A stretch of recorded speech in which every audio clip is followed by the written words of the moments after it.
the Association for Community Broadcasting.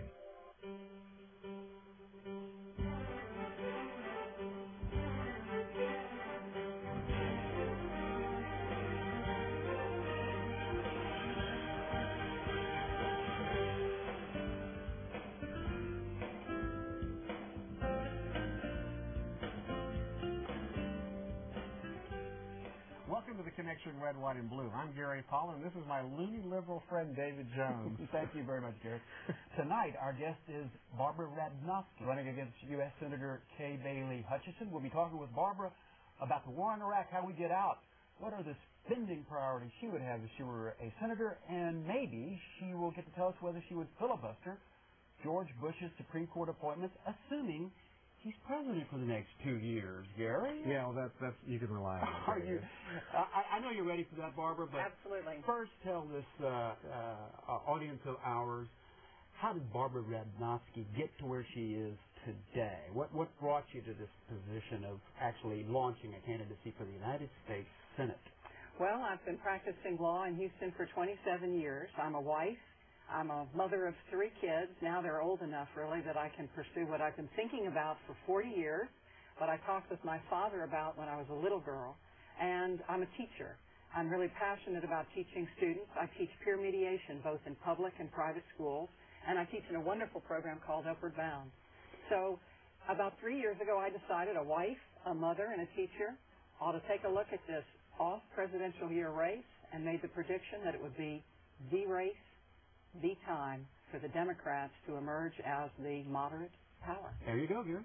Well, Senator Hutchison has served 2 terms in the Senate and is well respected, at least on her side of the aisle, by Republicans. Done a good job on military issues. Has done a good job, I believe, of representing the state.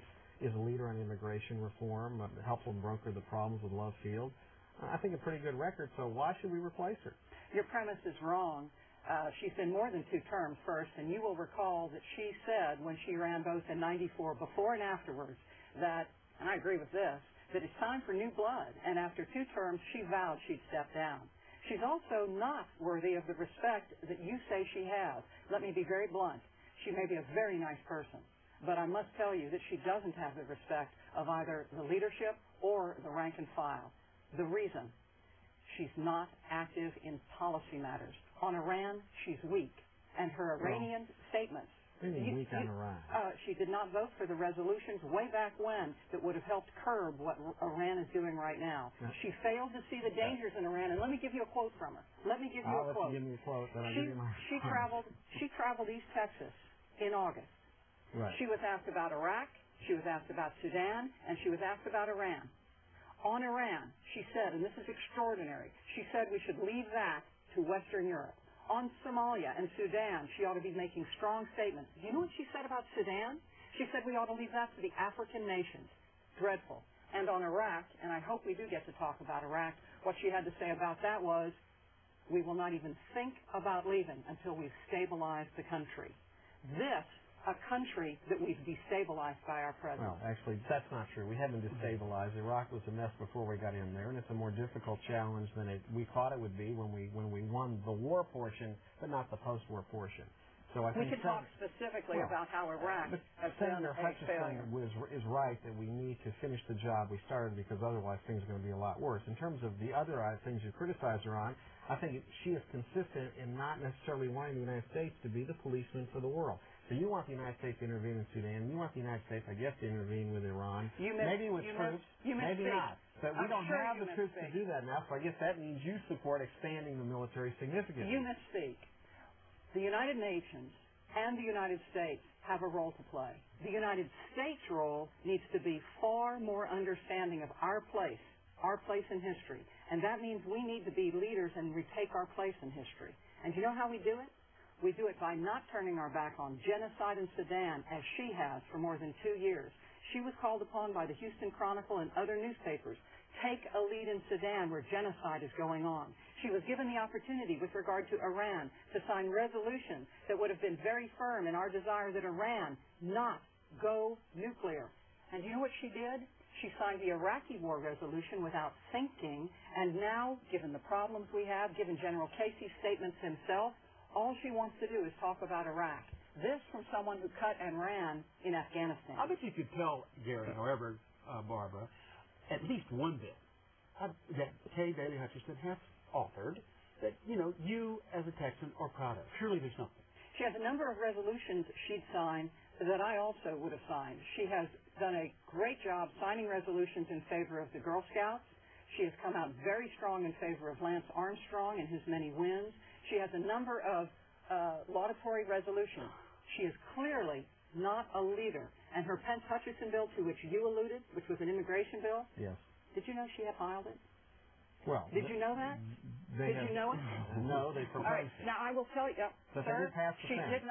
did not file it. And let's talk about the fence because she's come out big time in favor of the fence. That's correct. Now, did you know that John Cornyn today in the news backed off his vote for the fence? He can't take it back, but he now sees what the Valley has been telling everyone.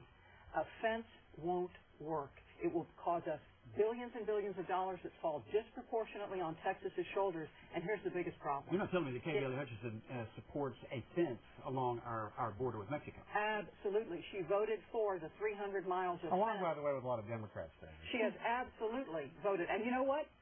The interesting thing about me is when I see the Democrats doing wrong, I say the Democrats are doing wrong too. This is not a And Barbara, Democrat-Republican if issue. we don't get control of our borders, then there's nothing to talk about with the immigration. So we've got to stop illegal immigration. So Let's what talk is your about how to plan? do it. What's your plan of how to deal with it? Number one, recognizing that it's an economic problem as well as a security problem. With regard to security, we must pay attention to our ports and other insecure places. You know as well as I, both of you, that Texas does not get our fair share of Homeland Security funds. We were dropped by tens of millions of dollars in a variety of areas, and it needs to be risk-based. That's number one. But let's talk about the economic problem.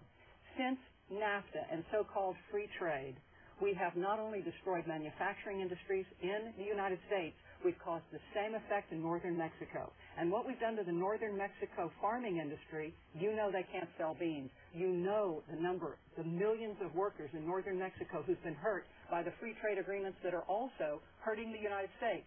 The result in the last 10 years, a massive increase in the number of people coming here for economic reasons. And this in a state where you know as well as I we're not enforcing our laws. The response that I have for you is we must determine security on a risk basis. That means we need new Congress people because right now Congress is not asserting itself on security, allocating funds on anything other than risk. And with regard to the numbers of people who are coming northward, we must have economic solutions. And that means we must reform NAFTA. It's not working. Well, speaking of people coming across the border, of course, Gary Polland has a Did he come across the border? No, but, his party. When I return to the country, but I have a passport. And his president, who, as we know now, is our vacationer in chief, as he